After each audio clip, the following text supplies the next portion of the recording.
Tudo começa com quem se elege, né? Então, a importância de se avaliar programas de governo, políticas públicas, quais são as propostas, o que é que o candidato traz de concreto, o que é que se tem de concreto quando se fala de políticas públicas, porque o gasto público é orientado pela política pública, em questão orçamentária, questão financeira. Então, o principal ponto é justamente isso, avaliar qual é a proposta de gasto, qual é a proposta de orçamento, qual é a proposta de políticas públicas daquele gestor, aquele que pretende a gestor, né? O principal fiscalizador inicial do gasto público é o Poder Legislativo. Em todas as esferas da federação aqui, na União, pelo Congresso Nacional, com o apoio do Tribunal de Contas, nos estados, pela Assembleia Legislativa, com o apoio também do Tribunal de Contas, e no âmbito dos municípios, pelas câmaras de vereadores. Esse é o que se chama de controle externo. Tem o controle interno também, que é aquele feito pelo próprio órgão, que tem que ter seus mecanismos de prevenção e de controle, e o controle social, que é aquele que pode ser realizado pela população, pela sociedade civil, que faz parte também do controle externo, assim como o da Câmara e aquele que faz o Tribunal de Contas, que faz os órgãos como o Ministério Público e afins. Então, a participação social também se insere nesse sistema de controle externo do poder público. O contribuinte é o principal sujeito nessa situação, né? Porque o orçamento, o gasto público, precisa do contribuinte. Todos aqui, Doutor Márcio, você mesmo, o pessoal que aqui assiste, todos nós somos contribuintes e somos nós que bancamos esse orçamento e essa implementação das políticas públicas. E a participação da população nesse sentido é essencial, porque quem melhor do que quem está bancando, do que quem está gastando, para poder fazer essa fiscalização. E os órgãos de controle, por mais que atuem, a gente sabe que tem uma limitação de pessoal, o Tribunal de Contas tem uma limitação de pessoal, o Ministério Público tem uma limitação de pessoal. E a população não, a população é a diretamente interessada. Então, a participação popular é de extrema importância. Ela pode ser de forma prévia, avaliando o que é que está sendo proposto enquanto orçamento, enquanto política pública de gestão, daquele que pretende se candidatar ou que já ganhou. Concomitante, que é no momento do gasto, quando está se implementando essas políticas públicas, o gestor orientou na construção de uma escola, o gestor orientou na construção de um hospital. Se verificar se aquele gasto está sendo bem aplicado, se verificar se está gastando da forma correta e se verificar se está gastando realmente com o que se precisa gastar. E principalmente, se aquela política foi bem trabalhada, porque não adianta prometer construir uma escola ou um hospital e esquecer do aparato necessário para o funcionamento daquele hospital. Como também não adianta falar em melhorar, a exemplo, o salário de servidor público ou melhorar instalações, se você não tem a estrutura necessária para as escolas, por exemplo. Então tem que ter, quando se trata de política pública e política de gestão, tem que se ter essa visão concomitante do que é que se pretende, e é em cima disso que a população deve fiscalizar, de fato, muito mais do que promessa de assim agir ou daquele jeito agir, é de verificar se o que foi proposto pelo orçamento, se o que foi proposto enquanto política pública, se aquele dinheiro está sendo bem aplicado. Nas obras devem constar, primeiro, a fonte de financiamento daquele recurso, o executor da obra e todas as outras informações que sejam necessárias à observância do procedimento licitatório em relação àquela obra. E, principalmente, a cidadã deve buscar os órgãos de controle.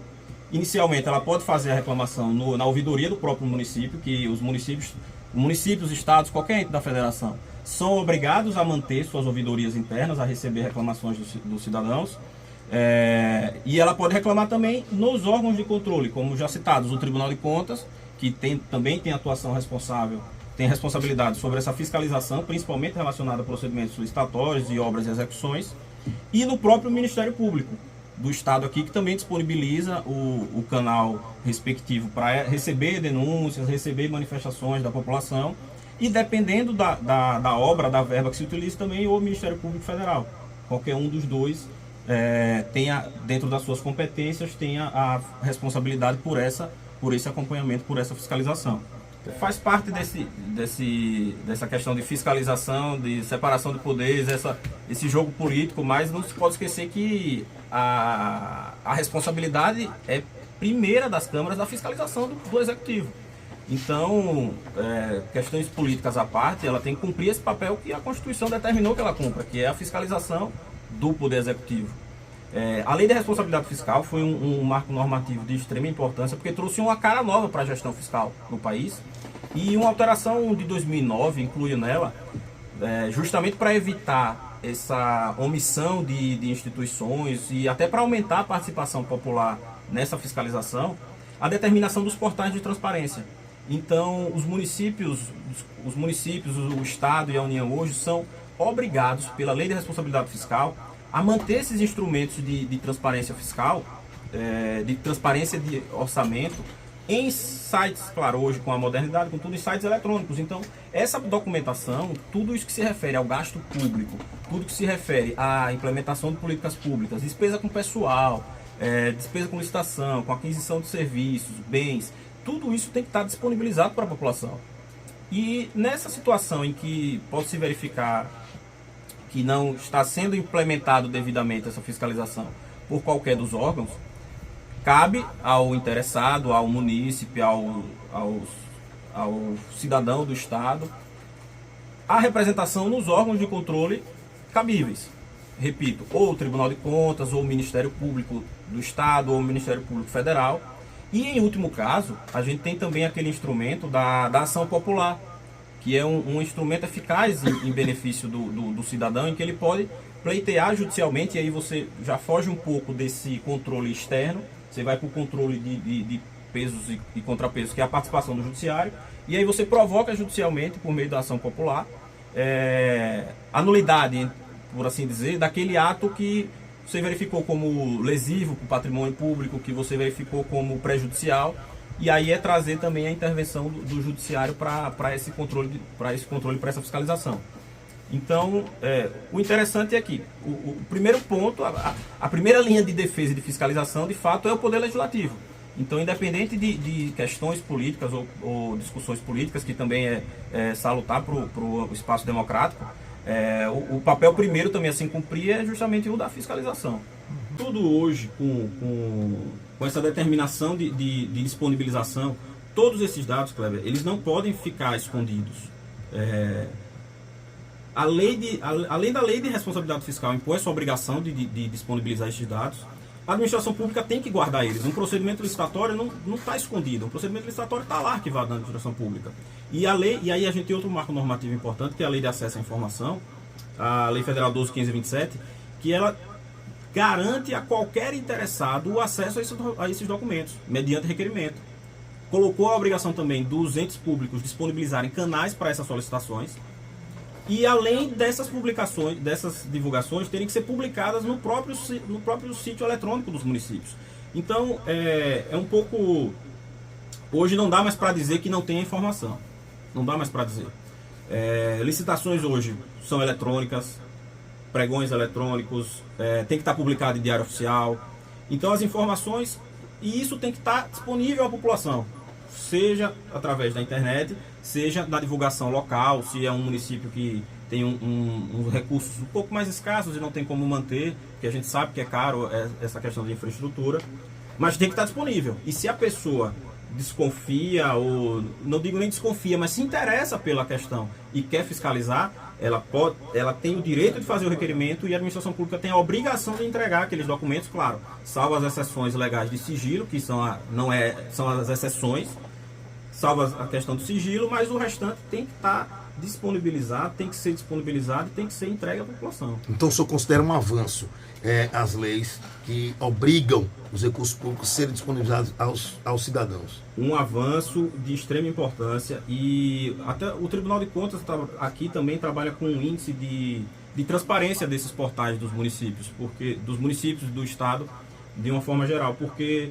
com a obrigação, com a determinação legal de disponibilização desses dados, não dá mais para a Prefeitura dizer que não teve condições de disponibilizar, não dá mais para o Estado dizer que não tem essas informações.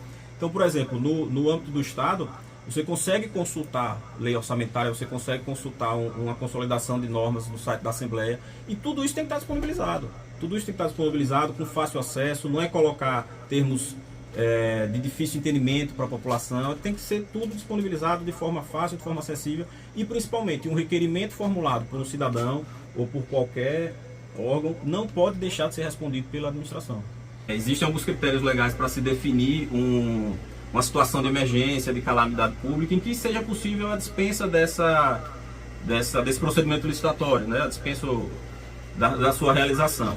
Em relação a essas contratações mais polêmicas, assim, o que normalmente se discute é que não se tem tempo hábil para realização, finalização do procedimento, porque é um procedimento complexo, é um procedimento que envolve outros entes, quando se trata, por exemplo, de uma passagem da rede de ônibus que pegue vários centros, regiões metropolitanas de municípios distintos, então você tem que fazer um procedimento que envolva todos esses entes. E aí, nessas situações, o que normalmente ocorre é que, diante da complexidade da questão e da complexidade da efetivação desse contrato, desse procedimento licitatório, você também não pode deixar de prestar o serviço, porque você precisa da continuidade do serviço público.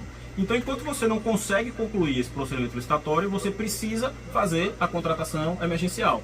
Não é que necessariamente existe uma carta branca para o gestor que entra a fazer isso nos tais primeiros meses, mas às vezes a complexidade do que se está tratando exige que haja essa contratação emergencial e que é para ser temporária, claro, até a finalização correta, nos modos corretos desse procedimento licitatório específico. O fato de estar iniciando a gestão não exime ninguém do cumprimento da lei. Não exime ninguém do cumprimento da lei. Então, a lei de acesso à informação é de 2011.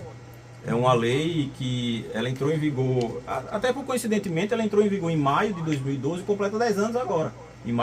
Agora em maio de 2022. Então, ninguém pode alegar desconhecimento. Alega-se que mudança de gestão, sempre aquela coisa, a gente pegou desorganizado, precisa fazer um levantamento, precisa ver como é que está isso aqui. Mas nada disso afasta a obrigação de cumprimento e de disponibilização desses contratos. Perfeito. Porque ainda que um contrato seja feito de forma emergencial ou de forma temporária, ele foi feito, é um documento e tem que estar disponível à população. Não existe se contratar sem documento para se dizer depois, eu não tenho esse documento. Não, você não contrata sem documento. Se você tem o documento, você tem que disponibilizar. Então, é isso que a população tem que estar atenta, porque qualquer omissão dessas informações, ela deve primeiro provocar, assim, não é que deva provocar primeiro, mas para se colocar em questão ordem cronológica de verificação. Provoca a administração para que ela apresente, estou sentindo falta dos contratos de prestação de serviço aqui, não está disponibilizado no site. Provoca a administração pública primeiro para ver qual é a resposta que ela vai dar. Em ela respondendo, se achar satisfatória, tudo bem. Se não responder, provoca os órgãos de controle, ou o Ministério Público, ou o Tribunal de Contas e o próprio Legislativo. Porque o Legislativo também tem que atuar nesse sentido. O Legislativo é fiscalizador, é o peso que fiscaliza o Poder Executivo. Então, qualquer dessas informações, independente de ser primeiro mês de mandato ou último mês de mandato, os atos administrativos têm que estar disponíveis à população e a qualquer interessado. Ata de preço. Isso. Porque a famosa carona. Na verdade, é um instrumento até importante porque você racionaliza a aquisição daquele bem. Claro, discussões de mérito dessas situações que eventualmente possa se verificar alguma irregularidade à parte, mas o instrumento é de certa forma eficaz, porque você racionaliza o gasto da administração pública. Ela não precisa ir atrás de outros licitantes, ela não precisa abrir um procedimento de chamada e tomar preços novamente e verificar quem está oferecendo menor e se aquele licitante tem condições ou não de entregar o produto, porque é outro problema que acontece com licitações às vezes, quando você tem uma programação de preço, aí vem o licitante, joga o preço lá embaixo e aí na hora de entregar o produto não entrega. Alguns contratempos que a administração pública participa, essas questões de carona, de certa forma, tem previsão legal sim, são instrumentos importantes, claro, mas tem que estar sujeito à fiscalização. E aí entra a importância da participação da população, que é na verificação dessas contratações e principalmente na entrega desse serviço. O contribuinte é que sustenta tudo isso. Então qualquer recurso que é mal aplicado é dinheiro do contribuinte que foi embora. E muito mais do que gastar muito, é preciso gastar com qualidade. É preciso gastar com qualidade. O Brasil é um país enorme, então assim, você tem uma população que você precisa atender, são 5.500 e tantos municípios, e a população tem 200 milhões de habitantes, e a população tem condições de verificar isso daí. A participação da população contribui não só para o desenvolvimento daquele local, mas principalmente para essa racionalidade no gasto. Então, se o Estado é enxuto, se o Estado se preocupa com o que tem que se preocupar, se o Estado gasta bem, consequentemente eu vou poder também gastar menos com o Estado. Ele pode ter redução de impostos, pode reduzir carga tributária, pode melhorar a qualidade de vida, padrão de vida da população. Então é tudo um ciclo. A partir do momento que você verifica, você acompanha de perto o gasto, você está obrigando o gestor a andar na linha, para falar no popular, né? Andar na linha, a aplicar bem aquele recurso, a não gastar desnecessariamente, a gastar com o que realmente importa, não construir elefantes brancos, que a gente vê muito por aí, é um desperdício de dinheiro público. Então a participação da população é fundamental, porque quando a gente vai para os órgãos de controle, a exemplo da Câmara, a exemplo do Tribunal de Contas, a exemplo do Ministério Público, a gente sabe que tem um déficit, não consegue acompanhar diuturnamente como a população consegue acompanhar. Para pegar, por exemplo, a fiscalização de um Ministério Público no interior, às vezes toma conta de 2, 3, 4 municípios, 2, 3, 4 cidades. E é difícil você acompanhar diuturnamente a aplicação dos recursos daquele local específico. Então é aí que entra a participação da população, porque quando a população verifica que tem alguma possível irregularidade, verifica que, por exemplo, como a senhora colocou, que não tinha placa na obra, uma coisa básica. Então ela provoca aquele órgão. Primeiro ela provoca o ente, para ver o que ele vai dizer, porque aqui não está ali a placa. E depois provoca o órgão responsável para que o órgão vá lá e reforce. Peraí, por que a placa não está lá? Você tem que colocar. E aí isso aí vai contribuindo tudo para melhora na prestação do próprio serviço, para racionalização do gasto público e, em contrapartida, volta tudo em benefício para o contribuinte, que é quem, novamente, está bancando tudo isso. Hoje em dia, essa canetada é muito mais difícil, Kleber. Os gestores, atualmente, procuram estar bem assessorados, precisam estar bem assessorados. Porque com essa gama de responsabilidades, de obrigações do gestor, ele tem que ter um jurídico bom, ele tem que ter um jurídico forte. Então, a atuação hoje, seja do advogado público, seja do advogado particular que trabalha para o poder público, é uma atuação extremamente técnica, e o gestor esperto segue. O gestor que se preocupa com o erário segue. Muito mais porque sabe que aquela opinião também é uma opinião extremamente técnica, é uma opinião voltada para a aplicação da política pública que o próprio gestor propôs. É uma atuação voltada estritamente a benefício do ente público, a benefício e, inconsequentemente, em benefício do próprio gestor. Hoje, provavelmente, é o controle mais eficiente que se tem, porque é imediato, né? Um cidadão que, incontente com, digamos assim, com a pavimentação da rua dele, puxa o celular, abre uma live e começa a detonar lá.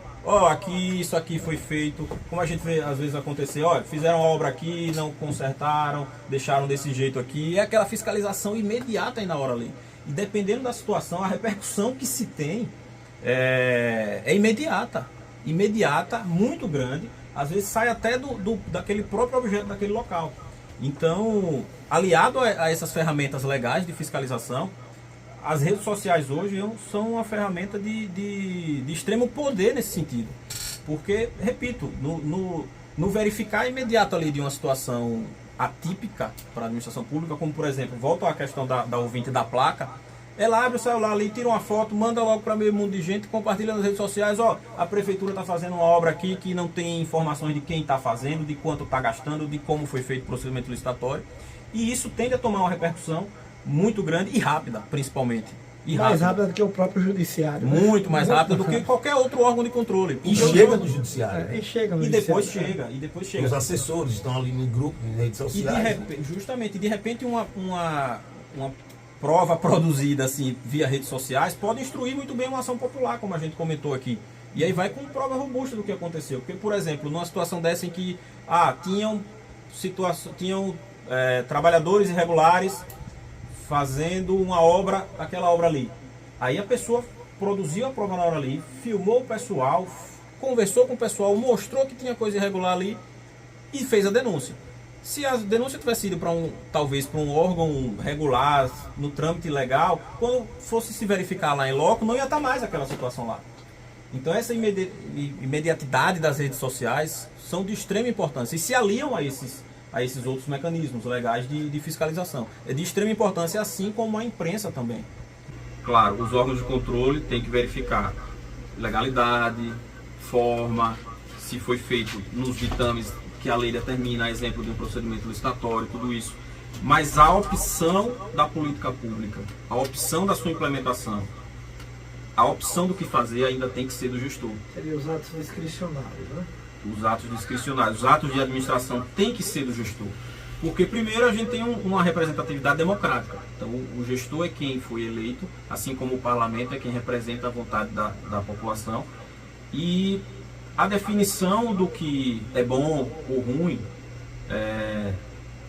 não depende não está a cargo de uma pessoa só. Não está a cargo só do Ministério Público, só do Judiciário, é tudo um conjunto. A avaliação da política pública é feita nos seus resultados concretos e não antes. Eu não posso dizer que a opção daquele gestor foi ruim antes dele executar aquela opção dele. Então, a gente entende essa participação, claro, do Ministério Público, é importante, previne muita coisa, mas eu defendo ainda que o mérito administrativo tem que ser do gestor, o mérito administrativo é do gestor. Quem tem que avaliar se aquela política implementada foi boa ou ruim, depois é a população. É a população, seja no escrutínio, de novo, do voto, seja nas outras ferramentas, mostrando onde não deu certo, onde deu errado. Mas tem que se... excessos, né, devem ser evitados. Excessos nunca são bons. O anonimato é que é vedado, né, mas os canais têm como proteger, por exemplo, os órgãos de controle interno daquele ente. Ele tem condições, não é de esconder quem fez a reclamação, mas manter sob sigilo quem fez a reclamação. Aí eu posso pegar o exemplo aqui de como funcionam algumas denúncias no Ministério Público Estadual, e que a pessoa que faz a denúncia, ela pode reservar o sigilo. Não é que ela não vai se identificar, ela tem que se identificar, mostrar, fazer o cadastro para fazer essa denúncia. Só que ela solicita o sigilo, justamente para evitar essa questão de represálias, porque às vezes é uma pessoa local e pode gerar esse tipo de transtorno. Mas o sigilo pode ser garantido. O sigilo pode ser garantido e só será quebrado nas hipóteses de, por exemplo, uma denunciação caluniosa, apontar uma prática criminosa com o intuito apenas de prejudicar aquele gestor, porque tem que ter consequências dos dois lados. A participação na fiscalização é importante, mas a fiscalização tem que ser exercida também com responsabilidade. Não é só sair denunciando sem fundamento, sem fato, sem nada. Para que se tenha a melhor prestação do lado de cá, também tem que se ter a fiscalização correta do lado de lá. Transparência política pública que você pode implementar a qualquer momento, porque os dados você já tem lá. Você só precisa divulgar esses dados. Questão de contratos, você não existe isso de eu vou fazer aquela obra ali, vou trazer a empresa para fazer logo e depois eu licito. Não, o procedimento licitatório é anterior. A contratação é anterior à execução do serviço. Então eu repito, não tem como você dizer que não tem o documento. Se você não tem o documento, você está fazendo alguma coisa irregular. Então aí realmente você vai responder pela irregularidade. Mas os documentos estão na administração pública, têm que ser disponibilizados. É a obrigação legal de ser disponibilizado. O senhor participa muito de palestras, inclusive com órgãos de controle, logicamente, pela sua função. O que o senhor visualiza que os gestores hoje estão mais cautelosos ou não? Ou ainda há gestor arrojado que diz eu faço desse jeito? Não cabe ainda para esse gestor ser arrojado, ser o gestor que tem aquela ânsia de fazer a obra e depois, não, vou fazer a obra que o povo quer, e depois, aqui já em Sergipe aconteceu isso, porque eu tinha que fazer, o povo queria, eu fiz, e aí agora que eu vou responder, vai me prender porque eu fiz um benefício para o povo? A opção do gestor sempre vai existir, né? O gestor sempre vai poder fazer da forma correta ou fazer de uma forma equivocada, mas hoje eu lhe digo, é muito mais difícil se ter um gestor com uma postura dessas, porque as consequências também desse tipo de postura hoje são muito mais graves. O modo de fiscalização hoje, com praticamente tudo eletrônico, informações enviadas eletronicamente para os órgãos de controle, é muito mais difícil o gestor ter uma postura dessa forma, ter uma conduta dessas, sem que haja uma consequência também rápida, sem que haja também uma consequência imediata. Tudo vai depender também, claro, da fiscalização. E aí entra a importância dessa fiscalização. Se você tiver uma população ativa nessa fiscalização, ele dificilmente vai dar uma ratada dessas. Porque na hora que der o primeiro passo errado, a população já está em cima. A mesma coisa em relação à atuação de outros órgãos, seja envolvendo o judiciário ou não, a resposta pode vir rápido também. A resposta pode vir rápido. E lembrando que essas questões são muito mais administrativas, então a resposta administrativa pode vir rápida. A resposta judiciária, a gente sabe que às vezes demora um pouco mais, até uma resposta concreta de um tribunal de contas também demora um pouco mais, mas isso porque se tem devidos processos legais, tem que se respeitar procedimentos, mas a resposta vem. A resposta vem e é muito difícil hoje um gestor ter esse espaço para atuar dessa forma.